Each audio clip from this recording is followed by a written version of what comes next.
बड़ी बड़ी गलतियां हो गई। आपके शरण में आए हैं कन्हैया, हमारे सारे पापों को धो देना और हमारे सारे बिगड़े बना देना। देखो, परमात्मा करुणा के निधान है, वो हमारी पुकार सुनेगा और हमारे सारे कष्टों को दूर कर देगा। आज कथा का चौथा दिवस है। यदि आज को छोड़ दिया जाए तो केवल 3 दिन बचे हैं। 7 दिन की कथा है, साप्ताहिकी विधि से हो रही है और 7वें दिन इस कथा की विश्राम हो जाएगी।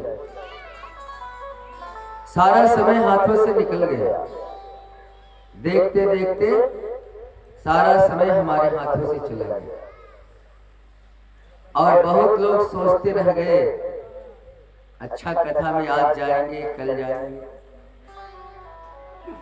सोचने से कुछ नहीं होता, उस पर चलने से कुछ होता है। बहुत सारे लोग बड़ा बड़ा प्रोग्राम तो बनाते हैं बैठ करके और उस पर चलने का प्रयास ही नहीं करते, और जब तक चलोगे नहीं तब तक तुम्हारे कष्ट दूर कैसे होंगे। थोड़ा नीचे जाइए, हम देखिए बज नहीं पा रहा, अर्थिंग वर्थिंग में 1-2 पानी डलवाइए और किसी तरह कोई जुगाड़ लगाइए कि गट्ठा हो जाए।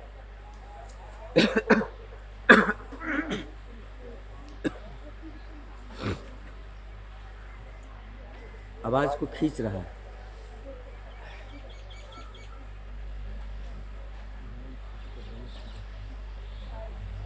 तो हम लोग सोचते हैं कि बैठे रहें हमारा काम हो जाए। बोलो, बैठे रहने से किसी का काम हुआ है? आप के सामने थाली लगी हुई है रोटी सब्जी की और आप बैठ करके सोचो कि खाना मेरे मुख में चला जाए बिना हाथ हिलाए, तो खाना मुख में जाएगा? नहीं जाएगा। केवल कथा सुनने से काम नहीं चलेगा। कथा में जो बातें बताई जाती है उस पर चलने से काम चलेगा। और हम क्या सोचते हैं कि चलो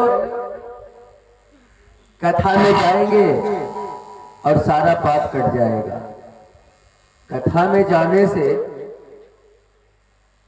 केवल कथा के रसपान से सारा पाप कहीं कटता है? बोले, इसका नाम है दुनिया। कथा में आना जरूरी है, लेकिन कथा में जो बताई जाए उस पर चलना भी जरूरी है।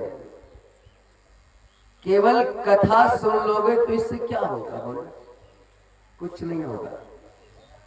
केवल डॉक्टरी की सर्टिफिकेट ले लोगे तो उससे क्या होगा जब तक ऑपरेशन नहीं करोगे।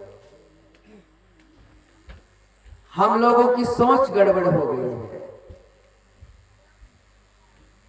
क्योंकि हम बार बार कहते हैं इसका नाम दुनिया है, ये 2 पर चलती है। भगवान बुद्ध इसी तरह प्रवचन दे रहे थे और एक व्यक्ति था, वो भगवान बुद्ध की कथा में रोज आया करता था। रोज जहां भगवान बुद्ध की कथा होती थी वहां वो जाता और जा करके कथा का रसपान करता। आनी भगवान बुद्ध की 150 कथा सुन ली। इसके बाद